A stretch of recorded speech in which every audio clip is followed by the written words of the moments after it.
नमस्कार बच्चों, स्वागत है आप सभी का फिर से अपनी इस YouTube की लाइव क्लास के अंदर, जहां अपन एटॉमिक स्ट्रक्चर से संबंधित कुछ MCQs करने वाले हैं।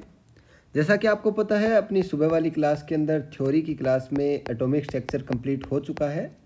ठीक है, कुछ बच्चों ने शिकायतें करी थी कि एटॉमिक स्ट्रक्चर आपको कुछ सिलेबस से ज़्यादा पढ़ा रहे हैं, तो ऐसा कुछ नहीं है। एटॉमिक स्ट्रक्चर एक बेसिक चैप्टर है जो आपके और जितनी भी केमिस्ट्री के अंदर चैप्टर्स पढ़ोगे उसके अंदर काम आएगा। तो फालतू आपको कुछ नहीं पढ़ाया है, जितना पढ़ाया है उतना याद करो। प्रयोगशाला सहायक के अंदर सारा जितना भी मटेरियल आएगा, सारा महत्वपूर्ण मटेरियल मैं आपको करवा रहा हूँ। तो MCQ की अपनी 4th क्लास है। चलिए शुरू करते हैं। क्वेश्चन नंबर 1, पहला सवाल अपने को कहता है कि निम्न क्वांटम संख्या से संबंधित अधिकतम इलेक्ट्रॉनों की संख्या क्या होगी। तो चाहे कोई सा भी ऑर्बिटल हो, m = 1 इसने यहाँ पर दे रखा है। m = 1 - 1 का मतलब क्या है?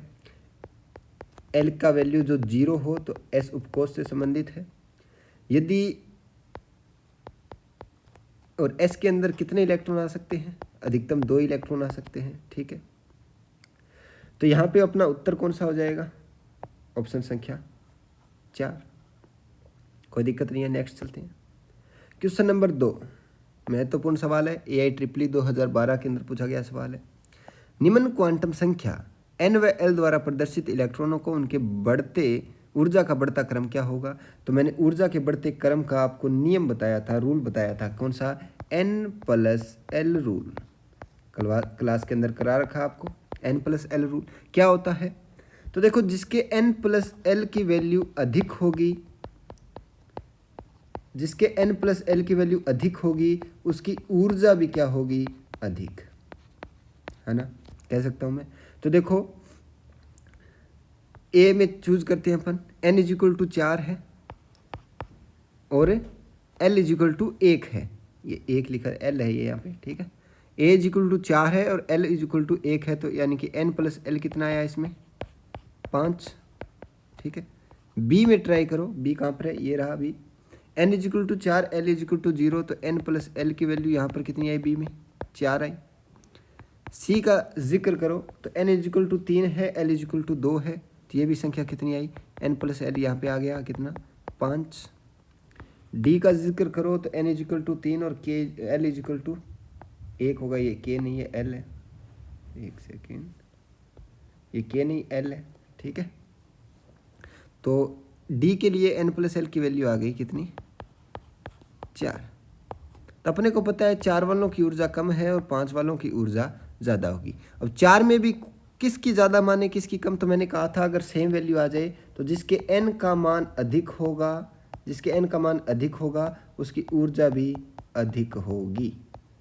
तो देखो, ऑप्शन संख्या B और D के अंदर, B और D के अंदर, B में n 4 है और D के अंदर n 3 है, तो B की ऊर्जा क्या होगी? ज़्यादा, है ना। तो सबसे कम D की, उसके बाद B की। ठीक है, अब बात करते हैं A और C में।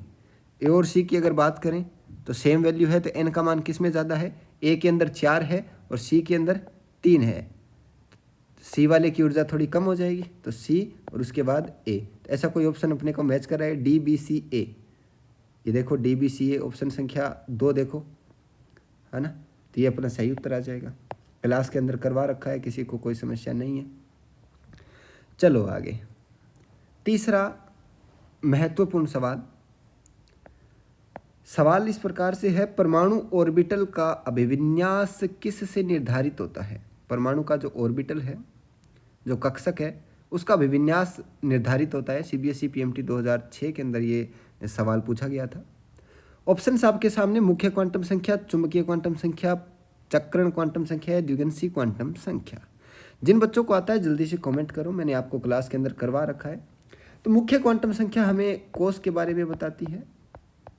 जो चक्रण क्वांटम संख्या है वो इलेक्ट्रॉन के चक्रण के बारे में बताती है, जो अपन ने स्पिन क्वांटम नंबर +½ और -½ किया था उसके बारे में। ठीक है, द्विगंशीय क्वांटम संख्या L के बारे में बताती है, यानी कि उपकोष के बारे में बताती है ना।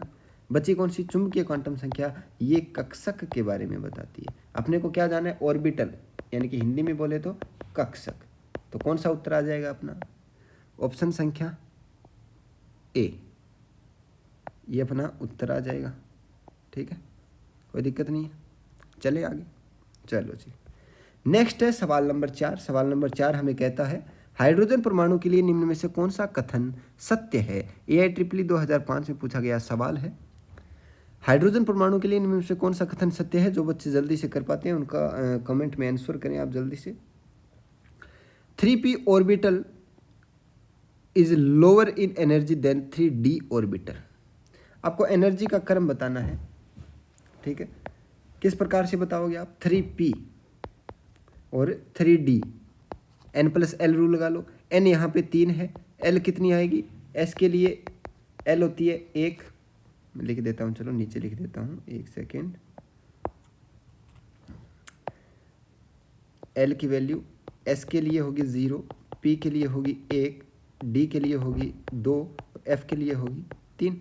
ठीक है, तो पहला ऑप्शन देखो आप, पहला ऑप्शन कहता है 3p है और 3d है। इसके लिए n कितना है? 3, और p कितना हो गया?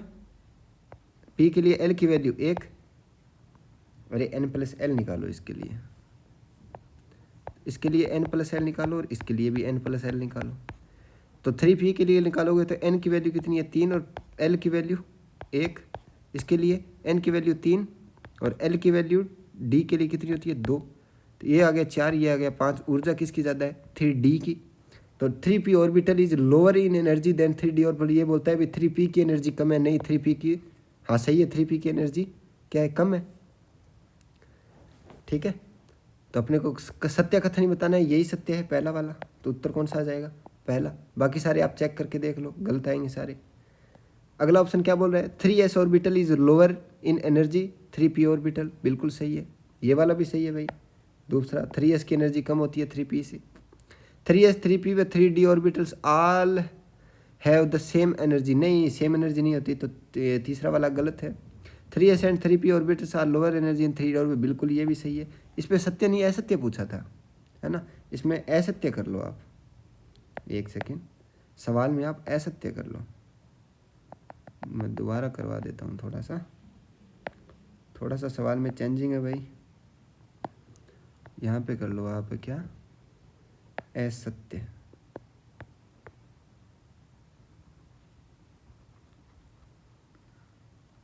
यहाँ पे आप असत्य कर लो,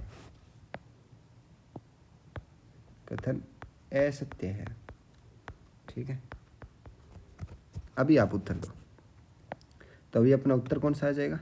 ये वाला, सेम एनर्जी में ये नहीं है, बाकी सारे सत्य हैं, ये एक तीसरा वाला असत्य है। नेक्स्ट सवाल नंबर 5। सवाल नंबर 5 हमें कहता है कक्षक है। DPMT 2005 का ये सवाल है। इसने ऑप्शन दे रखा है नाभिक के चारों ओर वर्ताकार पथ जिसमें इलेक्ट्रॉन चक्कर लगाती है। ना ना ना ना, वो तो कोष होता है। वो क्या होता है? कोष, है ना? ठीक है, चलो। नाभिक के चारों ओर का वह स्थान जहां इलेक्ट्रॉन पाए जाने की प्रायिकता अधिकतम होती है, बिल्कुल सही, ये वाला होगा, मैंने आपको क्लास के अंदर करवा रखा है। ठीक है, तो नाभिक के चारों ओर का वह स्थान जहां इलेक्ट्रॉन पाए जाने की प्रायिकता अधिकतम हो उसे क्या कहते हैं? कक्षक कहते हैं। तो अपना उत्तर कौन सा आ जाएगा? Option number 2। कोई दिक्कत वाली बात नहीं है। चले आगे, नेक्स्ट सवाल संख्या 6। हाइजेनबर्ग की अनिश्चितता का सिद्धांत क्या है? यह भी मैंने आपको क्लास के अंदर करवा रखा है। तो क्या है हाइजेनबर्ग की अनिश्चितता का सिद्धांत? हाइजेनबर्ग की अनिश्चितता का सिद्धांत हमें कहता है कि दीर्घवृत्ताकार पथों के अंदर, नाभिक के चारों ओर दीर्घवृत्ताकार पथों के अंदर चक्कर लगा रहे इलेक्ट्रॉन की किसी समय संवेग और उसकी स्थिति ज्ञात करना संभव नहीं है। यह हमेशा इसके अंदर त्रुटि जो h/4π के पूर्ण गुणज के रूप में आएगी। तो ये वाला अपना क्या हो जाएगा? सही उत्तर। मैंने आपको क्लास के अंदर ये सब बातें करवा रखी है, आपको बस इतना ही याद रखना था हाइजेनबर्ग की अनिश्चितता का सिद्धांत कहता क्या है ना? और ये फॉर्मूला उसका। ठीक है, बस इतना ही ध्यान में रखना था, कोई दिक्कत नहीं है। चलें आगे, चलो जी। सवाल नंबर 7। 7वां सवाल में क्या कहता है?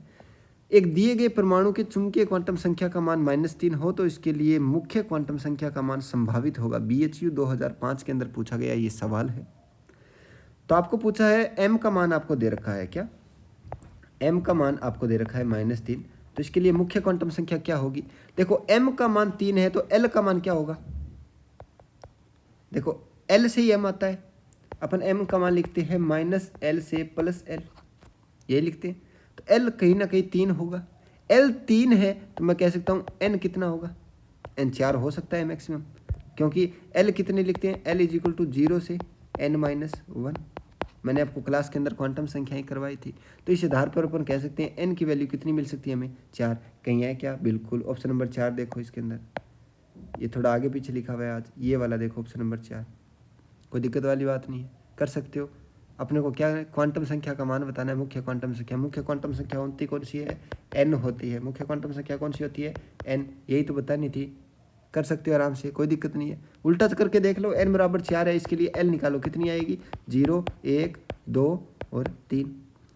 अच्छा, 3 के लिए m की वैल्यू निकालो, कितनी आएगी? -3, -2, -1, 0, +1, +2, +3। अपने को ये दे रखी है, यहाँ से अपने को यहाँ जाना है, यहाँ से फिर यहाँ जाना है, उल्टा जाना है ना? तो कर सकते हो, कोई दिक्कत वाली बात नहीं है। चलिए आगे नेक्स्ट। चलो जी, क्वेश्चन नंबर 8। सवाल नंबर 8 हमें कहता है, एक ऊर्जा स्तर जिसे मुख्य क्वांटम संख्या n से व्यक्त किया जाता है में कक्षकों की कुल संख्या कितनी होगी? तो मैंने कल कुछ याद रखने वाले पॉइंट्स बताए थे, यानी कि डायरेक्ट आपको मुख्य क्वांटम संख्या देकर अगर इस प्रकार से सवाल पूछ लिया जाए उसमें कक्षकों की संख्या कितनी होगी, तो कल मैंने वाली क्लास में आपको बताया था। जल्दी से कमेंट करो किन किन बच्चों को याद है। बिल्कुल सही, जिन बच्चों ने सवाल या ऑप्शन संख्या 4 उत्तर दिया उनका बिल्कुल सही है। तो कितनी होगी संख्या? n² होगी, है ना? कोई दिक्कत नहीं है, चलें आगे। ठीक है, क्वेश्चन नंबर 9। आपबाउ नियम के अनुसार निम्न में से कौन सा क्रम सही है? आपबाउ नियम कल करवाया था मैंने। आपबाउ नियम क्या कहता है? ऊर्जा का क्रम बताता है, यही तो है। चलो ऊर्जा का क्रम देखते हैं अपन, किसका ज़्यादा होगा, कौन सा क्रम सही है? बिल्कुल चेक करके देख सकते हो, n+l नियम से, n+l नियम से चेक करके देख लो। 1s की एनर्जी सबसे कम होती है, सही है। उसके बाद 2p की, फिर 4s की, फिर 3d की। बिल्कुल ऑप्शन संख्या 2 आप अगर मैच करके देखोगे तो उसका सही आंसर आएगा। n+l नियम से करके देख लेना, कोई दिक्कत वाली बात नहीं है। ऑफ-बाउ नियम मैंने आपको क्लास के अंदर करवा रखा है, पाउली का वर्जन नियम करा रखा है, बोहर बार सब करवा रखा है आपको क्लास के अंदर, तो आसानी से कर सकते हो। नेक्स्ट सवाल संख्या 10। 2p कक्षक भर सकता है। अब 2p के अंदर कुल कितने इलेक्ट्रॉन्स आ सकते हैं? भाई चाहे 2p हो, चाहे 3p हो, चाहे 4p हो, क्या फ़र्क पड़ता है? क्या फ़र्क पड़ता है इस बात से? कोई फ़र्क नहीं पड़ता। p के अंदर तो हमें पता है इलेक्ट्रॉन कितने आ सकते हैं मैक्सिमम फिक्स है, भाई 6 इलेक्ट्रॉन आ सकते हैं, है ना? कितने इलेक्ट्रॉन? 6 इलेक्ट्रॉन। तो कोई ऑप्शन में है क्या? ये रहा ऑप्शन संख्या 2, देखो आप, कितने इलेक्ट्रॉन? 6 इलेक्ट्रॉन। कोई दिक्कत नहीं। ये सारे सवाल जो आप मैं करवा रहा हूँ ना, ये सारे प्रीवियस ईयर्स क्वेश्चन है, ठीक है। चलो आगे, क्वेश्चन नंबर 11 हमें क्या कहता है? डी ब्रोगली समीकरण लागू की जा सकती है, किन पर लागू की जा सकती है डी ब्रोगली समीकरण? जल्दी से आंसर करो, कमेंट करो, क्लास के अंदर करवा रखा है आपको। पहला ऑप्शन है इलेक्ट्रॉन पर, दूसरा प्रोटॉन पर, तीसरा न्यूट्रॉन पर, चौथा उपरोक्त सभी। तो मैंने कहा था डी ब्रोगली जो समीकरण है वो सभी सूक्ष्म कणों पर लागू की जा सकती है। सभी सूक्ष्म कणों से संबंधित एक तरंग होती है, ठीक है, और उसी तरंग की क्वांटिटी निकालने के लिए जो संवेग का संबंध था वो डी ब्रोगली ने दिया था। तो इलेक्ट्रॉन, प्रोटॉन, न्यूट्रॉन तीनों ही सूक्ष्म कण है, तो इसका उत्तर आ जाएगा उपरोक्त सभी, ठीक है। पीएमटी के अंदर ये पूछा गया सवाल है। चलो प्रश्न संख्या 12। 1s2 2s2 2p4 में अयुग्मित इलेक्ट्रॉनों की संख्या कितनी है? बताओ जरा। हुंड के नियम के अनुसार इलेक्ट्रॉन भरने होते हैं हमें, तो देखिए ज़रा, पी के अंदर 4 इलेक्ट्रॉन भरने हैं हमें, तो हुंड के नियम के अनुसार पहले कैसे भरेंगे? एक एक इलेक्ट्रॉन भरेंगे, 3, फिर इसके बाद युग्मन कराना स्टार्ट करेंगे, 4 भर दिए पूरे। अयुग्मित कितने बचे? ये देखो यहाँ पर 2 इलेक्ट्रॉन अयुग्मित बचे, तो इसका सही उत्तर कौन सा आ जाएगा? ऑप्शन संख्या 2। कोई दिक्कत वाली बात नहीं है, कर सकते हो। प्रश्न संख्या 13। एक उपकोष L=3 में उपस्थित अधिकतम इलेक्ट्रॉन की संख्या क्या होगी? बड़ा ही शानदार सवाल है, काफ़ी बार पूछा गया ये सवाल है, आपको मैंने क्लास के अंदर करवा रखा है। जिन बच्चों को समझ में आता है जल्दी से कमेंट करो, तब तक मैं करवा देता हूँ। आपको पूछा है L इजिकल टू 3 में अधिकतम इलेक्ट्रॉनों की संख्या। L इजिकल टू 3 है तो इसके लिए m की वैल्यू निकालो, कितनी आएगी, -3 -2 -1 0 +1 +2 +3। इसी प्रकार निकालते हैं। यानी कि कौन से उपकोष की बात कर रहे हैं अपन, L इजिकल टू 3 किसके लिए आता है, D उपकोष के लिए आता है ना। और D उपकोष में टोटल कितने इलेक्ट्रॉन भरे जाते हैं, 10 इलेक्ट्रॉन भरे जाते हैं। तो अधिकतम इलेक्ट्रॉन ही तो पूछे हैं। L इजिकल टू 3 का मतलब D उपकोष में कितने अधिकतम इलेक्ट्रॉन, भैया 10 इलेक्ट्रॉन भरे जाएंगे। तो ये रहा अपना ऑप्शन, कोई दिक्कत वाली बात ही नहीं है, आसानी से कर सकते हो। तो इसी प्रकार के सवाल आपको पूछे जाएंगे प्रयोगशाला सहायक में, आसानी से कर सकते हो। सारे क्वेश्चन मैंने आपको प्रीवियस ईयर्स के जितने टाइप के क्वेश्चन बन सकते थे लैब असिस्टेंट के लिए, सारे मैंने आपको करवा दिए, है ना। तो मैं आपसे कहूँगा कि जो क्लास अपनी है ना, उसको इन डिटेल से पढ़ो, 1 बार 2 बार जितनी बार हो उसकी रिवाइज करो। और हर एक क्लास से संबंधित मैंने MCQ करा रखे हैं, है ना। पहली क्लास पढ़ो, फिर उसके बाद उसकी MCQ कर लो, फिर दूसरी क्लास की थ्योरी पढ़ो, फिर उसके आधार पर उससे संबंधित MCQ करो। अरे क्लास वाइज जब आपको MCQ मिल रहे हैं तो आप प्रयास करो कि क्लास वाइज करो, है ना। थ्योरी कंप्लीट करते रहो, साथ साथ MCQ करते रहो, क्योंकि MCQ है बहुत ही महत्वपूर्ण। जितने ज़्यादा MCQ करोगे आपके सिलेक्शन होने के जो चांसेस हैं उतने ज़्यादा बढ़ते जाएंगे। तो मिलते हैं कल सुबह थ्योरी की क्लास में, तब तक के लिए जय हिंद जय भारत।